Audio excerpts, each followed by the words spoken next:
നമസ്കാരം, ഭാരത് ലൈവിലേക്ക് സ്വാഗതം. ഇന്നത്തെ പ്രധാന വാർത്ത നമ്മുടെ പത്രങ്ങളിലും ഓൺലൈനുകളിലും ഒക്കെ ഉള്ള പ്രധാന വാർത്ത ഇന്ത്യയുടെ GDP വളർച്ച സംബന്ധിച്ചാണ്. നമുക്കറിയാം, ഏതാനും മാസം മുമ്പ് American president Donald Trump Indian എക്കോണമിയെ വിശേഷിപ്പിച്ചത് ഡെഡ് എക്കോണമി എന്നാണ്. നിർജീവമായ, ജീവച്ഛവമായ, ജഡമായ സമ്പദ് വ്യവസ്ഥ ആണ് ഇന്ത്യയുടേത്, ഭാരതത്തിൻ്റെത് എന്നായിരുന്നു അദ്ദേഹത്തിൻ്റെ കണ്ടെത്തൽ. അദ്ദേഹത്തിനെ പിന്താങ്ങിക്കൊണ്ട്, അദ്ദേഹത്തിൻ്റെ വാക്കുകൾക്ക് ശരി മൂളിക്കൊണ്ട് നമ്മുടെ പ്രതിപക്ഷ നേതാവ് ശ്രീമാൻ രാഹുൽ ഗാന്ധിയും രംഗത്തെത്തി. ഇന്ത്യൻ എക്കോണമി ഡെഡാണ്, നിർജീവമാണ്, ജീവച്ഛവമാണ്, ജഡമാണ് എന്ന് ലോകം മുഴുവനും മനസ്സിലാക്കിയെങ്കിലും ഇന്ത്യൻ പ്രധാനമന്ത്രി നരേന്ദ്രമോദിയും അദ്ദേഹത്തിൻ്റെ മന്ത്രിസഭയിലുള്ളവരും BJP-ക്കാരും മാത്രമാണത് മനസ്സിലാക്കാത്തതും അംഗീകരിക്കാത്തതും എന്നുമാണ് രാഹുൽ ഗാന്ധി ഡൊണാൾഡ് ട്രംപിനെ പിന്തുണച്ചുകൊണ്ട് പറഞ്ഞത്. എന്നാൽ ഇപ്പോൾ ഏറ്റവും പുതിയ കണക്കുകൾ വരുമ്പോൾ രാഹുലും ട്രംപും തലയിൽ മുണ്ടിട്ട് മുങ്ങേണ്ട അവസ്ഥയിലാണ്. മൂന്നാം മോദി സർക്കാരിൻ്റെ 2ാം വർഷത്തിലെ 2ാം പാദത്തിൽ ജൂലൈ മുതൽ സെപ്റ്റംബർ വരെ, ഈ വർഷം ജൂലൈ മുതൽ സെപ്റ്റംബർ വരെയുള്ള ത്രൈമാസ കണക്കെടുക്കുമ്പോൾ ഇന്ത്യൻ GDP എത്തി നിൽക്കുന്നത് 8.2%. നമ്മുടെ ആഭ്യന്തര വളർച്ച 8.2%. കഴിഞ്ഞ വർഷം ഇതേ സമയം 7.8% എന്ന് നമ്മൾ ഓർക്കണം. ഇന്ത്യയിലെ സാമ്പത്തിക വിദഗ്ധരും വിദേശത്തെ സാമ്പത്തിക വിദഗ്ധരും ഇന്ത്യയിലെയും വിദേശത്തെയും സാമ്പത്തിക ഏജൻസികളും ഒരുപോലെ പറഞ്ഞിരുന്നത് ഇന്ത്യ ആഭ്യന്തര ഉൽപാദന വളർച്ച GDP 7.3% എത്തും എന്നാണ്. ആ കണക്കുകളെല്ലാം മറികടന്നുകൊണ്ടാണ് ഏതാണ്ട് അതിൽ നിന്ന് 1% വർധന രേഖപ്പെടുത്തിക്കൊണ്ട് 8.2% എത്തി നിൽക്കുന്നത്.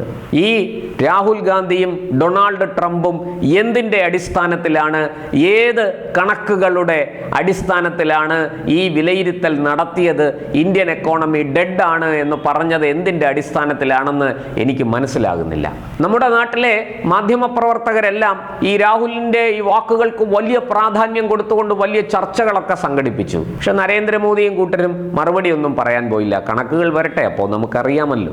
ഇപ്പോൾ കണക്കുകൾ പുറത്തു വന്നു കഴിഞ്ഞപ്പോൾ നരേന്ദ്രമോദിയെയും അമിത്ഷായെയും അദ്ദേഹത്തിന്റെ മന്ത്രിസഭയെയും ധനമന്ത്രി നിർമ്മല സീതാരാമനെയും ഒക്കെ കുറ്റം പറഞ്ഞ രാഹുലിനെ ഇവിടെ എങ്ങും കാണാനില്ല. ഈ ഡെഡ് എക്കോണമിയെ കൊണ്ടു നടന്ന നരേന്ദ്രമോദിയുടെ BJP-യുടെ വൻ വിജയമാണ് ബീഹാർ തെരഞ്ഞെടുപ്പിൽ നമ്മൾ കണ്ടത്. ഇത്രയൊക്കെ ആയിട്ടും നമ്മുടെ രാജ്യത്തെ പ്രതിപക്ഷത്തിന് ഇതുവരെ നേരം വെളുത്തിട്ടില്ല. എന്താണ് ഇന്ത്യൻ എക്കോണമി, ഇന്ത്യൻ GDP 8.2% എത്താൻ കാരണം? വളരെ വ്യക്തമാണ്. കണക്കുകൾ സൂചിപ്പിക്കുന്നത്, നമ്മുടെ ഈ സാമ്പത്തിക ഏജൻസികൾ നൽകുന്ന വിവരം ഞാൻ പങ്കുവെക്കാം. അതിനു മുമ്പ് നമ്മൾ ആലോചിക്കണം, അമേരിക്ക നമുക്ക് ഇരട്ടച്ചുങ്കം ഏർപ്പെടുത്തി, പിഴച്ചുങ്കം ഏർപ്പെടുത്തി, റഷ്യയിൽ നിന്ന് എണ്ണ വാങ്ങുന്നതിനെ തടയാൻ വേണ്ടി അതിൽ ഉപരോധം ഏർപ്പെടുത്തി, നമ്മളെ വല്ലാണ്ട് ബുദ്ധിമുട്ടിച്ചു. റിലയൻസ് ആണ് റഷ്യയിൽ നിന്ന് ഏറ്റവും കൂടുതൽ എണ്ണ വാങ്ങുന്നത്. ഇപ്പോൾ അവർക്ക് ആ ക്രൂഡ് ഓയിൽ വാങ്ങാൻ സാധിക്കാത്ത വണ്ണം ഉപരോധം ഏർപ്പെടുത്തി. കാരണം അമേരിക്കയിലും പല ബിസിനസ്സുകൾ അവർക്കുണ്ട്, വലിയ നിക്ഷേപം അവർ അവിടെ നടത്തിയിട്ടുണ്ട്. അതുകൊണ്ട് തന്നെ റിലയൻസിന് അവരുടെ മുൻകാല പ്രവൃത്തിയിൽ നിന്നൊന്ന് പിന്നാക്കം പോവേണ്ടി വന്നിരിക്കുന്നു. ഇങ്ങനെയൊക്കെയുള്ള നിരവധി വിഷയങ്ങളുണ്ട്. പക്ഷേ ഇന്ത്യ ഗവൺമെൻറ് റഷ്യയിൽ നിന്ന് എണ്ണ വാങ്ങുന്നതിനെ തടസ്സപ്പെടുത്തിയിട്ടില്ല, നിരുത്സാഹപ്പെടുത്തിയിട്ടില്ല. ആർക്ക് വേണമെങ്കിലും വാങ്ങാം. ഒരു പുതിയ കമ്പനി രൂപീകരിച്ച് എണ്ണ വാങ്ങാൻ പോകുന്നു എന്നൊക്കെയുള്ള വാർത്തകളൊക്കെ നേരത്തെ തന്നെ പുറത്തു വന്നിരുന്നു. അതവിടെ നിൽക്കട്ടെ. അങ്ങനെ അമേരിക്ക നമ്മളെ വലിയ രീതിയിൽ ശ്വാസം മുട്ടിച്ചിട്ട് പോലും നമ്മുടെ കയറ്റുമതിയെ വലിയ രീതിയിൽ, അമേരിക്കയിലേക്കുള്ള കയറ്റുമതിയെ വലിയ രീതിയിൽ ബാധിച്ചിട്ടും നമ്മൾ GDP വളർച്ച 8.2% എത്തിയെങ്കിൽ കയ്യടി കൊടുക്കേണ്ടത് നരേന്ദ്രമോദിക്കും ധനമന്ത്രി നിർമ്മല സീതാരാമനും നമ്മുടെ സംവിധാനത്തിനും തന്നെയാണ്. എന്താണ് അതിൻ്റെ കാരണമെന്ന് നോക്കാം. ഞാൻ അതിലേക്ക് വരാം. ആഭ്യന്തര ഉൽപാദനം വർദ്ധിച്ചു എന്നു മാത്രമല്ല, ആഭ്യന്തര ഉപഭോഗവും വർദ്ധിച്ചു. നമ്മൾ ഇവിടെ ഉൽപ്പാദിപ്പിക്കുന്ന, ഇവിടെ നിർമ്മിക്കുന്ന വസ്തുക്കൾ, അത് ഭക്ഷ്യവസ്തുക്കൾ മുതൽ അങ്ങോട്ടുണ്ട്, അതെല്ലാം വളരെ കൃത്യമായിട്ട് ഇവിടെ തന്നെ വിപണി കണ്ടെത്തി വിൽക്കാൻ സാധിച്ചിരിക്കുന്നു. ഇനി ആഭ്യന്തര ഉൽപാദനം വർദ്ധിക്കുകയും ആഭ്യന്തര ഉപഭോഗം വർദ്ധിക്കുകയും മാത്രമല്ല, സേവന മേഖലയിലും മികച്ച പ്രകടനമാണ് ഈ കഴിഞ്ഞ 3 മാസം നമ്മൾ കാഴ്ചവെച്ചത്. അതുകൊണ്ടാണ് നമ്മുടെ GDP 8.2% എത്തിയത് എന്ന് നമുക്ക് ലളിതമായിട്ട് പറയാം. ഇനി വിസ്തരിച്ച് അതിലേക്ക് കടക്കാം. ഈ ആഭ്യന്തര ഉൽപാദനം, ആ ഉൽപാദന മേഖലയിലെ വളർച്ച എടുത്തു നോക്കിയാൽ അത് 9.1%. അതുപോലെ തന്നെ ഈ സേവന മേഖലയിൽ 10.2% വളർച്ച ഉണ്ടായി എന്നാണ് പറയുന്നത്. അതുപോലെ കയറ്റുമതിയിൽ വർധനയുണ്ടായി. അമേരിക്ക നമുക്ക് ഉപരോധം ഏർപ്പെടുത്തിയെങ്കിലും മറ്റ് പല 3ാം ലോക രാജ്യങ്ങളിലേക്കുമുള്ള കയറ്റുമതി വർദ്ധിച്ചു. അവിടെ അമേരിക്കയ്ക്ക് അത് തടയാൻ കഴിയുകയുമില്ല. കാരണം അത് ഇന്ത്യയുടെ പ്രധാനമന്ത്രി നരേന്ദ്രമോദി നേരിട്ട് ആ രാഷ്ട്രങ്ങളുമായി ബന്ധപ്പെട്ട് ഉണ്ടാക്കിയ കരാറാണ്. അതിന് തുരങ്കം വയ്ക്കാൻ ട്രംപ് ആകുന്നത് ശ്രമിച്ച്, പക്ഷെ പരാജയപ്പെട്ടു. ഇപ്പോഴും ശ്രമിച്ചുകൊണ്ടിരിക്കുന്നു. വിജയിക്കുമോ എന്ന് കണ്ടു തന്നെ അറിയാം. എന്തായാലും മൂലധന നിക്ഷേപത്തിലടക്കം സർക്കാരിൻ്റെ ധനവിനിയോഗത്തിലുണ്ടായ വർധന നമ്മുടെ ഈ വളർച്ചയ്ക്ക് ഗുണകരമായി എന്നാണ് സാമ്പത്തിക വിദഗ്ധർ ചൂണ്ടിക്കാട്ടുന്നത്.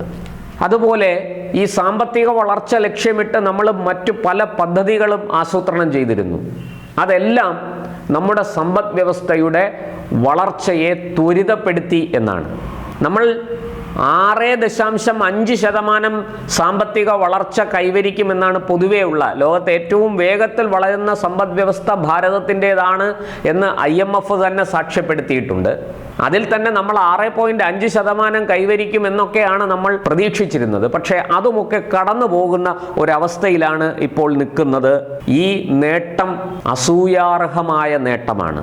എന്തായാലും ജനങ്ങളുടെ ഇച്ഛാശക്തിയും കഠിനാധ്വാനവുമാണ് 8.2% GDP വളർച്ച കൈവരിക്കാൻ നമ്മുടെ രാഷ്ട്രത്തെ പ്രാപ്തമാക്കിയതെന്ന് പ്രധാനമന്ത്രി നരേന്ദ്രമോദി പ്രതികരിച്ചു. അദ്ദേഹം ഇത് സർക്കാരിൻ്റെ നേട്ടമായിട്ടോ മന്ത്രിസഭയുടെ നേട്ടമായിട്ടോ നമ്മുടെ രാജ്യത്തെ സംവിധാനങ്ങളുടെ നേട്ടമായിട്ടോ അല്ല കാണുന്നത്. കാരണം അമേരിക്ക ഇറക്കുമതി തീരുവ വർദ്ധിപ്പിക്കുകയും ഇരട്ട ചുങ്കം ഏർപ്പെടുത്തുകയും പിഴച്ചുങ്കം ഏർപ്പെടുത്തുകയും ഒക്കെ ചെയ്തപ്പോൾ സ്വദേശീവൽക്കരണത്തിന് പ്രാധാന്യം കൊടുത്തുകൊണ്ട് നരേന്ദ്രമോദി സർക്കാർ സ്വീകരിച്ച നയം, അദ്ദേഹം ജനങ്ങളോട് ആഹ്വാനം ചെയ്തത് സ്വദേശി വൽക്കരണത്തിലേക്ക് നമുക്ക് മടങ്ങണം, നമ്മൾ ഈ വിദേശ വസ്തുക്കൾ ഉപയോഗിക്കുന്നത് കുറച്ചുകൊണ്ട് സമ്പൂർണമായും സ്വദേശി വൽക്കരണത്തിലേക്ക് വരണം എന്ന അദ്ദേഹത്തിൻ്റെ ആഹ്വാനം ജനം ഏറ്റെടുത്തു. അതുകൊണ്ടാണ് നമ്മുടെ ആഭ്യന്തര ഉൽപാദനം വർദ്ധിക്കുകയും അതനുസരിച്ച് ആഭ്യന്തര ഉപഭോഗം വർദ്ധിക്കുകയും ചെയ്തത്. ഒപ്പം നികുതി ഇളവ് നൽകിയും വ്യവസായം പ്രോത്സാഹിപ്പിക്കുന്ന നയങ്ങൾ സ്വീകരിച്ചും ഒക്കെ സർക്കാർ അതിനെ പ്രോത്സാഹിപ്പിച്ചു, വെള്ളവും വളവും കൊടുത്തു. ഇതെല്ലാമാണ് നമ്മുടെ സമ്പദ് വ്യവസ്ഥ GDP ആഭ്യന്തര വളർച്ച 8.2%-ലെത്താൻ കാരണം. അതുപോലെ ഈ സാമ്പത്തിക പരിഷ്കരണ നടപടികൾ സുഗമമായി മുന്നോട്ട് പോകുന്നു എന്ന് മാത്രമല്ല, വിലക്കയറ്റം പിടിച്ചു നിർത്താനും നേരിയ തോതിലെങ്കിലും കുറയ്ക്കാനും സാധിച്ചത് നമ്മുടെ സാമ്പത്തിക വളർച്ചയ്ക്ക് ആക്കം കൂട്ടിയെന്നും സാമ്പത്തിക വിദഗ്ധർ വിലയിരുത്തുന്നു. സാമ്പത്തിക ഏജൻസികൾ, ഇത് സംബന്ധിച്ച പഠനം നടത്തുന്ന ഗവേഷണം നടത്തുന്ന ഏജൻസികൾ വിലയിരുത്തുന്നു. എന്തായാലും ഇക്കാര്യത്തിൽ നമുക്ക് അഭിമാനിക്കാം. ഒരു കാര്യം കൂടി പറയാനുണ്ട്. ഏഷ്യ പവർ ഇൻഡെക്സിൽ ജപ്പാനെ മറികടന്ന് ഇന്ത്യ 3ാം സ്ഥാനത്തെത്തി. 1ാമത് അമേരിക്കയാണ്, 2ാമത് ചൈനയാണ്, 3ാമത് ഇന്ത്യ, 4ാമത് ജപ്പാൻ, 5ാമത് റഷ്യ. ഇങ്ങനെയാണ് കണക്ക്. അതിൻ്റെ വിവരങ്ങൾ, കണക്കുകൾ പുറത്തു വന്നിട്ടുണ്ട്. അമേരിക്ക 80.4%, ചൈന അത് 73.5%, ഭാരതം അത് 40%. ജപ്പാനും റഷ്യയും ഭാരതത്തിന് പുറകിലാണ്. 27 രാജ്യങ്ങളാണ് ഈ പട്ടികയിലുള്ളത്. അതായത് രാജ്യങ്ങളുടെ ആഗോള ശക്തി നിർണയിച്ച് ലോഡി ഇൻസ്റ്റിറ്റ്യൂട്ട് തയ്യാറാക്കിയ ഏഷ്യ പവർ ഇൻഡെക്സിലാണ് ഇന്ത്യ ജപ്പാനെ മറികടന്നത്. ഇതിന് കാരണം കൂടി പറയുന്നുണ്ട്.